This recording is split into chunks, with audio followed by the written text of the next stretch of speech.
Ola from Barcelona. Ito na nga pangalawang araw namin dito sa Madrid, part 2. Umuwi at natulog kami ng 1 oras sa bahay bago ulit bumalik sa pamamasyal. Bago kami sumakay sa tren, ay pinasok muna namin itong Oriental Supermarket na malapit sa bahay. Wala lang. Hiling lang talaga ni Mr. na pasukan ng mga lugar na kakaiba sa kanyang kinasanayan. Bumili lang siya ng coconut juice dyan na lasang kalawang. Char. Basta nasalin lang siguro ako sa fresh coconut juice. Yung lasa kasi ng coconut juice nila inkan. Kakaiba. Anyway, eto na nga, pupunta na tayo sa train station. Dala-dala ko palagi yung stroll ni Jan at tuwing babakasyon kami para malayo-layo naman ang mararating namin. At na hindi sumakit itong likuran namin sa kakakarga sa kanya. Isa sa best ways para maikot nyo Madrid is by train. Kahit dito ka nakatira or bumibisita ka lang. Napakadali lang kasi niyang gamitin, mabilis at very efficient. Merong iba't ibang option pagdating sa pagbili ng ticket. Merong 1 ride, 10 ride, etc. Yung pinili namin is yung may 10 rides na kasi 3 araw lang naman kami dito. Puro lakad din naman yung gagawin namin. Meron din sila in-offer na card kung saan bukod sa tren, kasama na rin sa package ang bus. Alam nyo ba ng Madrid's metro is one of the oldest sa buong mundo at may pinakamahaba at pinakamaraming route at stations ang nakakonect na nakatulong sa pagpapayaman ng bansang Spain noon. Dito nyo rin matatagpuan ang the oldest restaurant in the world na ipapakita ko sa inyo mamaya. Tapos meron din palang restaurant para sa mga Disney lovers dito.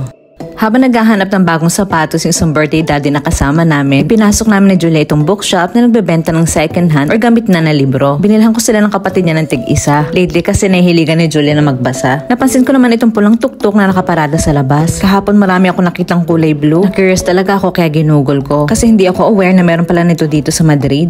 Wala pa kasi yata sa amin sa Barcelona nito. Hindi daw ginagamit ang tuktok for public transport. More on personalized tour sila. Tapos yung driver ang magiging tour guide mo. Yung price depende kung gaano kahaba ang tour. Usually yung price is per vehicle yata. It can cost you around 50 to 150 euros sabi nila. Pero you'll get to know the city at you can get tips about where at what else to visit in Madrid kina Kuya Driver. Electric ang mga tuk-tuk so it's eco-friendly talaga. Plano naming silipin ang Mercado de San Miguel at sa paglakad nga namin inakita ko ang Plaza Mayor. Isa rin sa kanilang spots in the heart of Madrid. Noong unang panahon ginagamit daw nila ang plaza na ito for markets, bullfights at royal ceremonies. Dito din nila isinasagawa ang public execution or death penalty noon sa harap ng maraming tao para maipakita ang lakas at otoridad ng gobyerno. Ngayon, wala nang death penalty dito sa Spain. Sabi ng kaibigan ko, kung bibisita daw kami ng December, kailangan namin pumunta dito kasi sikat sila for Christmas market. Napapalibutan nga din pala ng restaurants at coffee shops ang baba ng Plaza Mayor. Yung nakasakay sa kabayo si King Philip III. Sa tatay niya na si King Philip II, ipinangalan ang bansa natin na ngayon ay tinatawag ng Pilipinas. Lumabas na ako dito bago pa uminit ang ulo ko. Char!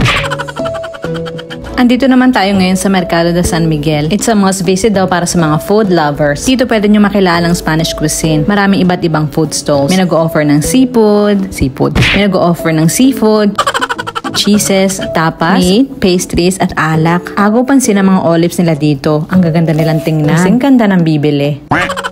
Ang masasabi ko lang medyo may kamahalan dito. Turista talaga ang target nila. Pero kami dahil kuripot kami, isang beses lang kami nagpaloko. Mura naman ang pagkain dito sa Spain, hindi naman exaggerated. Kailangan lang marunong kang pumili. Tuwing magbabakasyon kami, para mas gusto ko na lang yung pumupunta sa lugar na hindi pinupuntahan ng mga turista. Sa ganitong way kasi, para mas makikilala ko ng hustong lugar na pinupuntahan ko. At feeling ko, mas malalaman ko sa labas ang totoong yaman ng cuisine nila dito. Pero hindi may pagkakait na magandang setup ng lugar na ito, kaya worth it din ang bisita namin. Marami din kami nadaan ng mesons or tavern sa street na malapit sa market. Napasayo na din si Mr. na makita niya ang word na Macarena.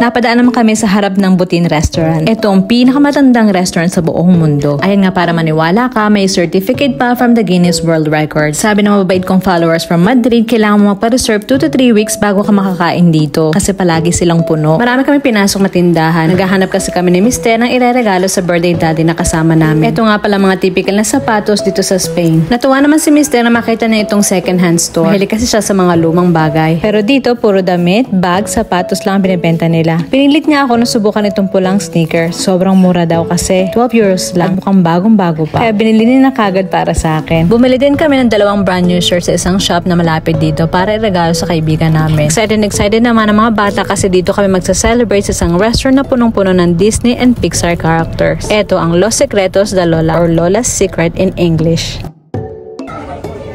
Ipinatupin na sa amin ng mga strollers sa labas kasi medyo maliit daw sa loob. Pagpasok pa lang, napanganganak agad ako sa sobrang daming decorations nila dito. Umaga kami nagpa-reserve ng table, 8 p.m. Kaya nagkaroon ako ng chance na mabidyohan ang lugar ang hindi nakakastorbo sa ibang tao. Dito nila kami pinaupo sa may Star Wars theme. Gusto nga lumipat nitong mga anak ko doon kay Elsa ng Frozen, pero hindi pwede kasi lahat ng table ay naka-reserve na. Umorder kami ng mojito na nakalagay sa ulo ni Ariel at margarita ni Ken. International cuisine ang sinaserve nila dito. Umorder kami ng dumplings, nachos, cheese rolls, spaghetti bolognese, melted cheese, steak, at rice with Asian touch. Bawal magtrabaho mga KJ dito at kailangan makapalang mukha mo. Kasi panay ang kanta nila dito every time na may mo-order ng mga bigati nilang dishes. Aliw naman itong mga anak namin. Masasarap lahat ang pagkain. Sa sobrang dami nga, hindi na namin naubos. Pagkakain, nag-blow na rin ng candle itong birthday celebrant namin. Bigla naman sumulpot na itong si Barbie na kinasaya ng mga anak ko at kinagulo ng isip ko. Iniisip ko kasi dyan kung Disney ba si Barbie. Anyway, nagbayad na kami. Medyo may kamahalan ng konti pero wala naman kaming reklamo. Kasi isa na namang experience ito para sa mga anak namin na sana hindi nila makalimutan. Naglakad na lang kami pa uwi ng bahay para matunawan naman. So yun lang guys ang kabuuan ng day 2 namin dito sa Madrid. Adios!